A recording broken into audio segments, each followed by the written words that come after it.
துன்பமும் துயரமும் ஒரு சேர சூழ்ந்திருக்கும் அரங்கத்தில் புரட்சி கலைஞர் விஜயகாந்த் அவர்களின் நினைவேந்தலை என்ன சூழல் என்று தெரியவில்லை.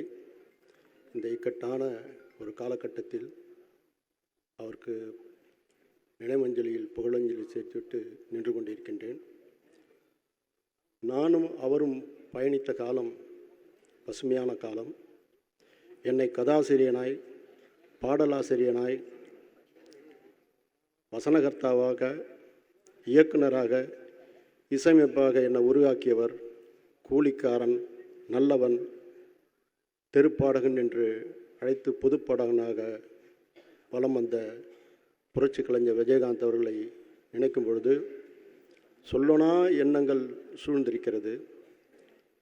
அவரை பற்றி எனக்கும் அவருக்கு ஒரு நட்பை விட அவருக்கு இருக்கக்கூடிய மனித நேயமும், அவருடைய மக்களுக்கு அவர் பணியாற்றிய விதமும், அதே நேரத்தில் அவருக்கு எல்லா சூழ்நிலை வந்தாலும் நட்புக்கு துணை நின்று தோள் கொடுக்கும் நட்புணர்வும் ஒரு சேர அமைந்த மனிதர். அவருக்கு இறுதி அஞ்சலி செலுத்தக்கூடிய மக்கள் லட்சக்கணக்கில் சூழும் பொழுது எனக்கு அந்த ஒரு காலம் மட்டுமல்ல மக்கள் அவரை சூழ்ந்தது. நாங்களெல்லாம் திரையுலகத்திலிருந்து ஒரு சேர பாரதி ராஜா அவர்கள் தலைமையில் நெய்வேலி செல்லும் பொழுது அந்த நெய்வேலி அடைவதற்குள்ளாகவே கிட்டத்தட்ட ஒரு 6-7 மணி நேரம் காலதாமதமானதுக்கு புரட்சி கலைஞருக்கு மக்கள் அளித்த வரவேற்பு, உச்சி முகர்தல், ஆராத்தி அத்தனையும் அதை பார்க்கும் பொழுது அதே நினைவுதான் அவருடைய திருமணத்திற்கும். அந்த ஊர் மக்களே திரண்டு வந்து அந்த முத்தையா மன்றத்தை சுற்றி நின்று லட்சக்கணக்கில் நின்றார்கள். இப்படி அவர் மீது இந்த ஒரு காலகட்டத்தில் எல்லா காலகட்டத்திலும் மக்கள் அவருக்கு உறுதுணையாக இருந்தார்கள். அவருக்கு திருமணம் நடப்பதற்கு அவரை அழைத்து கொண்டு போய் இப்ராஹிம் ராவத்தை அழைத்து கொண்டு போய் கலைஞரிடம் போய் தேதி கேட்கிறேன். என்ன தேதி வேணும்னு கேட்குறாரு.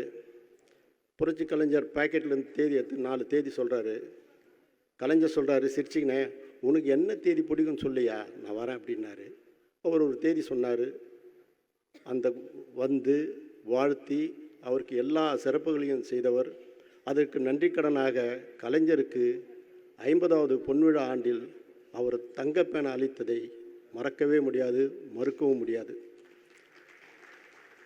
அவர் 10 வருடங்களாக உடல் நலம் சோர்விட்டிருக்கும் பொழுது அந்த மாதரிசி பெற்ற மாணிக்கம் திருமதி விஜயகாந்த் அவர்கள் அவரை பேணி காத்து, அந்த இயக்கத்தையும் கட்டி காத்து, அந்த பண்பை புரட்சி கலைஞர் திருமதி விஜயகாந்த் அவர்களை உழைப்பை விளக்குழி என்பேன், வியந்து போற்றுவேன். அந்த செல்வங்கள் காலம் காலமாக அவர் தந்த கொடையாலும், நட்பாலும், உயர்வாலும், நன்னடத்தையாலும் கவசம் போல் காலங்காலமாக தலைமுறையாக அவர் குடும்பத்தை காக்கும் என்று சொல்கிறேன்.